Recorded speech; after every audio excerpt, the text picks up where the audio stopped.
Бүгін оқырман, қалдарыңыз қалай? Мен сіздерге бүгін тиімді несие алу бойынша сабақ өтетін боламын.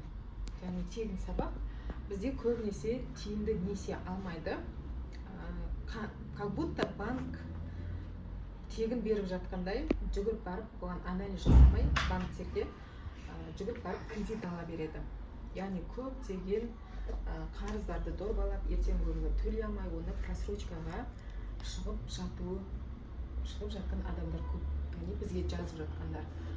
Менің кредитімді кешіріп берсе екен деп, президент кешіріп берсе екен деп, солай қиын жағдайға тап болып күтіп отыратын адамдар да көп, өкінішке орай.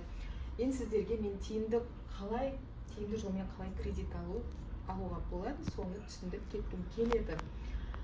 Бізде естіген боларсыздар, номиналды ставка, базовая ставка, эффективная ставка деген терминдер бар.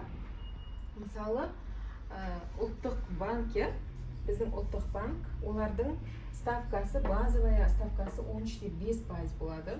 Яғни ұлттық банк екінші деңгейлі банктерге өзінің 13,5% бенен несие береді. Ақша бөледі. Яғни ұлттық банктен кейін екінші деңгейлі банктер номиналды ставканы өздері қояды.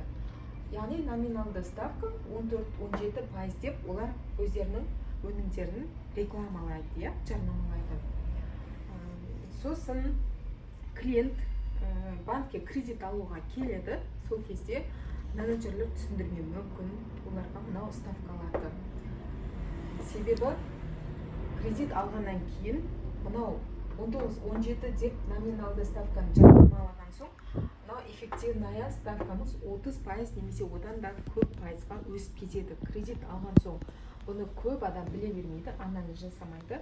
Сондықтан да көп пайызбенен анализ жасамай жоғары пайызбен кредит алып қояды. Енді қараңыз, неге эффективная ставка, номиналды ставкадан эффективная ставкамыз 30% немесе одан да жоғары болып кетті. Себебін түсіндірейін сіздерге. Біз наличный кредит, автокредит, товарный кредит, басқалай ипотека алатын болсақ та, пайызы көтеріп кететін себебі, мына 5% комиссия за организация деп сіздерден комиссия ұстайды кредит алған кезде. Яғни кредитті сіздерге ұйымдастырғаны үшін деп 5% комиссия ұстап қалады. Ол комиссия қайтпайды. Және 5% комиссия за выдачу дейді. Яғни сіздерге кредитті шығарып берген үшін 5% комиссия ұстайды. Және 3% сақтандыру ұстайды. Осының барлығын қосқан кезде номиналды ставкадан 14-17%-дан 30% немесе одан да жоғары пайызға банктың эффективная ставкасы көтеріп кетеді. Сондықтан сіздер банкке барған кезде осыны сұрайсыздар. Маған эффективнаяңды айтшы. Эффективная проценті қанша болады? Яғни жылдық үстемақы қанша болады деп осыны бірінші банктен сұрап аласыздар. Сондықтан да осылардан пайыз көтеріп кетеді банктың. Және де бұл страховка, бұл ауаға кеткен ақша болып саналады. Яғни менеджерлердің оны сіздерге сатқаны үшін ол бонус болып түседі. Сондықтан да сіздерге оны айтпайды страховканы. Ол ауаға кеткен ақша, себебі оны тек қана сіз өмірден өткен жағдайда ғана, және бірінші, екінші топ мүгедегі болып қалған жағдайда ғана сізден страховка ұстайды. Яғни сол кезде ғана страховканың пайдасы бар сіздерге, ал басқа жағдайда мүлдем страховканың пайдасы жоқ. Сондықтан да оны ауаға кеткен ақша деп білеміз. Өмірді ерікті сақтандыру, оны қайтарып алуға болады. Ал мына комиссияларды қайтарып ала алмайсыздар. Сондықтан договорда өмірді ерікті сақтандыруға ақша ұстап қалса сіздерден, оны міндетті түрде 14 күннің ішінде немесе 14 күн өтіп кеткен жағдайда досрочно жапқан жағдайда қайтарып алсаңыздар болады. Ол туралы менің сабағым бар, страховка қайтару туралы. Неше түрлі банк, Каспийден басқа басқа банктердің барлығы страховка ұстайды. Солардың барлығын әртүрлі өздерінің сақтандыру компаниялары болады, солардан қайтарып алуға болады. Егер де страховка қайтарам десеңіздер, табыс табам десеңіздер, менің страховка қайтарып табысты бол атты курсыма келсеңіздер болады. Және де несие картасы болады. Яғни сіздер мысалы зарплатаға, басқа банкке тағы бір карточка ашқызатын кезде сіздерге мынандай несие картасын ұсынады менеджерлер. Себебі олар өздерінің пландарын орындау керек.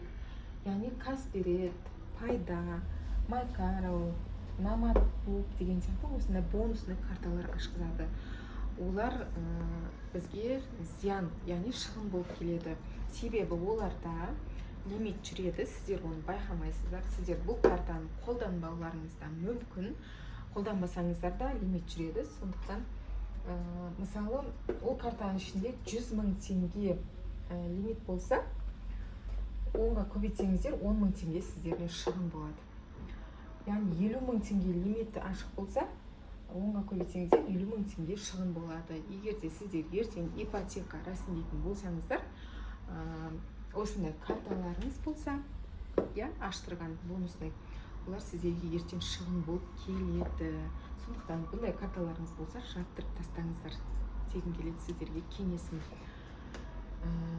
Сонымен қатар, яғни тиімді несие алуда әр банкті зерттеу керек. Яғни сіздер мысалы қай банктен зарплата аласыздар, жұмыс жасайтын болсаңыздар, сол банкке сіздер лояльный клиент боласыздар. Яғни олар лояльный клиентке сіз кредит алатын кезде өздерінің клиенттеріне төмен пайызбен де несие беру мүмкін. Бұл тағы бір вариант. Және де туған туыстарыңыздан, басқа да жан-жақтан сұрауларыңыз керек несие алатын кезде. Әйтеуір жүгіріп барып несие ала бермеңіздерші, как будто тегін алып жатқандай. Сіздерге бұл ақпарат пайдалы болып деген үміттемін. Сондықтан несие алатын кезде үлкен қарызды дорбаламай, анализ жасап банктерге төмен пайызбен алыңыздар. Және де айтарым, микрозаймға жоламаңыздар. Себебі олардың пайыздары өте жоғары болады. 56%-ға дейін рұқсат берілген. Сондықтан несие алмаңыздар барынша, алсаңыздар да төмен пайызбен анализ жасап, төмен пайызбен алуды ескертемін. Рахмет сіздерге, сабақ пайдалы болды деген ойдамын.